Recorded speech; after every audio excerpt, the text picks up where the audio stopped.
इसे आप ऐसे समझिए जैसे ये देशों का एक सालाना रिपोर्ट कार्ड हो। यूएन, वर्ल्ड बैंक जैसी बड़ी बड़ी संस्थाएं हर साल ये रिपोर्ट कार्ड निकालती हैं। इसमें सब कुछ होता है। कौन सा देश इकोनॉमी में कितना आगे है, कहाँ के लोग ज्यादा खुश हैं, मतलब कहाँ पर सब बढ़िया चल रहा है और कहाँ सुधार की गुंजाइश है। और जब बात भारत की आती है तो ये रिपोर्ट कार्ड एक बहुत ही मिलीजुली कहानी सुनाता है। एक तरफ तो आपको दिखे भी जबरदस्त ताकत और दूसरी ही तरफ कुछ बड़ी बड़ी चुनौतियां। तो चलिए पहले कहानी के उस हिस्से को देखते हैं जहां भारत एक पावर हाउस है। तो पहला हिस्सा है भारत के इकोनॉमिक और स्ट्रेटेजिक ताकत का, और ये एक ऐसी ताकत है जिसे आज पूरी दुनिया मानती है। आईएमएफ के मुताबिक भारत आज दुनिया की 5वीं सबसे बड़ी इकोनॉमी है जीडीपी के हिसाब से। ये कोई छोटी बात नहीं है। इसी वजह से भारत को दुनिया की एक इकोनॉमिक सुपर पावर माना जाता है। और देखिए, ये ताकत सिर्फ इकोनॉमी तक ही नहीं है। अगर हम मिलिट्री पावर की बात करें तो भारत दुनिया में चौथे नंबर पर है, रिन्यूएबल एनर्जी में तीसरे पर। और एक और दिलचस्प बात, विदेशों में बसे भारतीयों द्वारा अपने घर भेजे गए पैसों के मामले में भारत नंबर 1 है। ये सारी चीजें मिलकर भारत को एक मल्टी डायमेंशनल पावर बनाती हैं।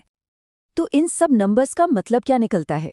सीधा सा मतलब है कि भारत आज ग्लोबल बिजनेस और नए नए आइडियाज के लिए एक मैग्नेट बन चुका है। और यहाँ जो चीज देखने वाली है वो ये है कि भारत की ये ग्रोथ सिर्फ एक दो जगह नहीं है। ग्लोबल इनोवेशन में हमारी रैंक 38th है। लॉजिस्टिक्स यानी सामान को एक जगह से दूसरी जगह पहुंचाने में भी 38th। और स्टार्टअप्स की दुनिया में तो हम 20वें नंबर पर हैं। ये दिखाता है कि ये मजबूती कई अलग अलग पिलर्स पर टिकी है। और अगर हम बिजनेस पावर की बात करें तो ये एक नंबर शायद सारी कहानी कह देता है। ग्लोबल रिटेल डेवलपमेंट इंडेक्स, इसमें भारत पहले नंबर पर है।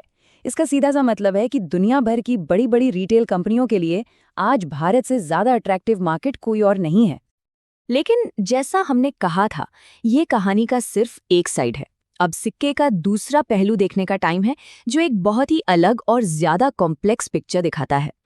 एक तरफ तो इकोनॉमी इतनी तेजी से बढ़ रही है और दूसरी तरफ वर्ल्ड प्रेस फ्रीडम इंडेक्स में भारत की रैंक है 161।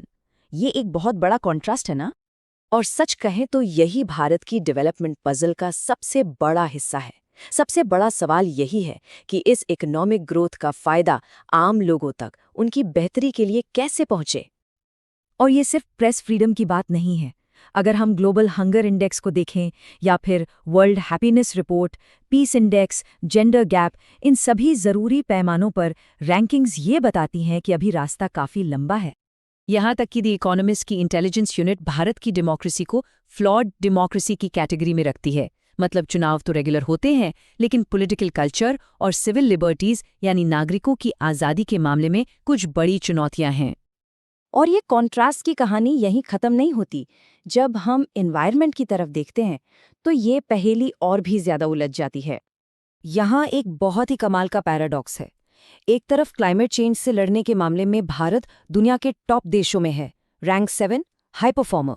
और दूसरी तरफ ओवरऑल एनवायरमेंटल परफॉर्मेंस में हमारी रैंक है 176, यानी बिल्कुल नीचे। ये कैसे हो सकता है? वजह है हमारे देश के अंदर के हालात। हवा की क्वालिटी दुनिया में सबसे खराब में से एक है। पानी का संकट बढ़ता जा रहा है। ये वो समस्याएं हैं जो सीधे सीधे करोड़ों लोगों की सेहत पर असर डालती हैं। और इसीलिए अच्छी क्लाइमेट पॉलिसी के बावजूद हमारा ओवरऑल एनवायरमेंटल स्कोर इतना नीचे चला जाता है। तो ठीक है, हमने ये सब देख लिया, पर इन सभी अलग अलग एक दूसरे से बिल्कुल उलट आंकड़ों का आखिर मतलब क्या निकालें?